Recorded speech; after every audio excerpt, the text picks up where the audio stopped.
All right, comic friends, Clark Parker here for ComicsQuick. Marvel's sending the X-Men up against Xenomorphs in a crossover. I did not expect to be this fun on paper. DC's blowing out its next level line with 3 brand new ongoing series, including a Doom Patrol pitch that sounds like nothing else on the shelf. And Marvel's quietly trying to cancel 2 books without using the word cancel. Yeah, we're getting into that. 3 stories, 1 rapid fire round after. Let's get into it. We start with the one that made me do a double take. Marvel's putting the X-Men up against Xenomorphs. Alien vs. X-Men is a 4-issue crossover from Kieron Gillen and artist Geraldo Borges, kicking off in September, and the setup is almost insultingly simple in the best way. The X-Men go looking for a phoenix egg out in deep space. They find something else instead, something with acid for blood, and bring it home without realizing what they're dragging behind them. Cue a war on Earth between mutants and the deadliest organism in 2 separate franchises. The detail that actually sold me is the backup story. Chris Claremont. Yes, the Chris Claremont, the guy who built the X-Men's entire emotional architecture across 17 years on the book, is writing a 4-part Kitty Pryde tale inside this same crossover, pitting her against both Xenomorphs and his own creation, the Brood. If you know your X-Men history, the Brood were basically Marvel's answer to Alien before this crossover ever needed an excuse to exist. So having Claremont write the alien-on-alien showdown of his own creations is the kind of thing that only works because he's the one writing it. My pointed note on this one: crossovers between 2 giant franchises live or die on whether anything actually changes once the toy aisle excitement wears off. Alien team-ups have happened before, and most of them read like a cool poster with thin plotting holding it up. Gillen's got a real track record turning X-Men minutia into actual emotional stakes, so I'm cautiously optimistic this one earns its premise instead of just cashing the check on a fun image. September will tell. Switching coast to DC because the next level line just got its biggest expansion yet. 3 new ongoing series land September 2nd. Legion of Superheroes from Joshua Williamson and Hayden Sherman, Teen Titans from Kyle Higgins and Daniela Di Nicuolo, and the Doom Patrol from Darcy Van Poelgeest and Nico Henrichsen. That's 3 different corners of the DC universe getting genuinely new takes, all built to read as standalone entry points instead of homework before you can understand them.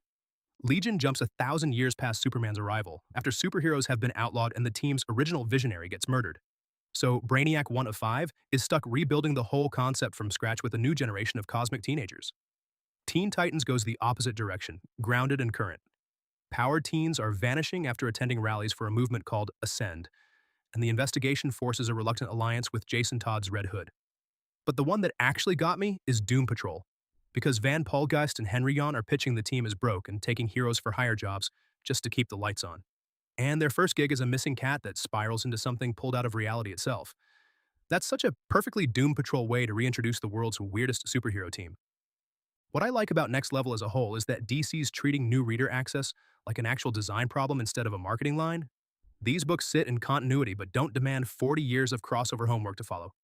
My only real concern is how many Next Level books DC can keep launching before the line stops feeling special and starts feeling like background noise on the shelf. 3 more in one announcement is a lot. I still want all 3 day one. And now the one I actually have a problem with. Marvel's September solicits quietly point to issue 10 as the finale for both Doctor Strange and Sorcerer Supreme. Derek Landy and Ivan Fiorelli on Strange, Steve Orlando and Bernard Chang on the Scarlet Witch's Sorcerer Supreme run. And Marvel isn't saying the word canceled anywhere near either announcement. Here's how we actually know.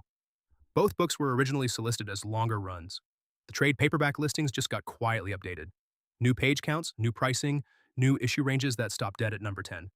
That number isn't random either. Marvel publisher Dan Buckley has talked publicly about giving every new series a real shot to reach 10 issues before getting the axe. So landing both of these exactly at 10 reads less like a planned ending and more like 2 books getting let down gently at the contractual minimum. My problem isn't that Marvel cancels books. Every publisher does. Sales numbers are sales numbers, that's just the business. My problem is how it's being handled here. Quietly editing a back-of-book listing instead of telling readers a series is ending. Lets Marvel dodge a bad headline, while fans who were genuinely invested in Scarlet Witch as Sorcerer Supreme find out from a spreadsheet change instead of an actual announcement. Retailers ordering September issues deserve that same clarity too. Nobody wants to get stuck holding extra copies of a "just kidding, it's over" issue because nobody flagged it as the last one. Marvel, just say the word. We can handle it. 3 more on the radar before we wrap.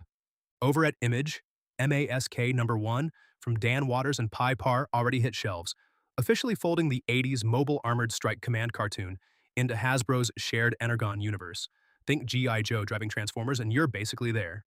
It's goofy, it's fast, and it's a better toy line revival than it has any right to be. Skybound's also dropping Universal Monsters. Blood of the Wolfman #1 on June 24th, with Joshua Williamson and Leo Max reuniting after their run on Rogues. It follows a college kid surviving a massacre that wasn't supposed to be survivable, with an actual wolf clawing its way out of him next. Williamson's already warned fans it gets dark. I believe him. And outside the shop entirely, Supergirl, Woman of Tomorrow premieres in Brooklyn this Monday before its wide release June 26th, adapting Tom King and Bilquis Evely's miniseries for the new DCU. If the movie keeps even half of that book's tone, vengeful, weird, genuinely sad in places, this is a very different Supergirl than live actions tried before. So that's the day.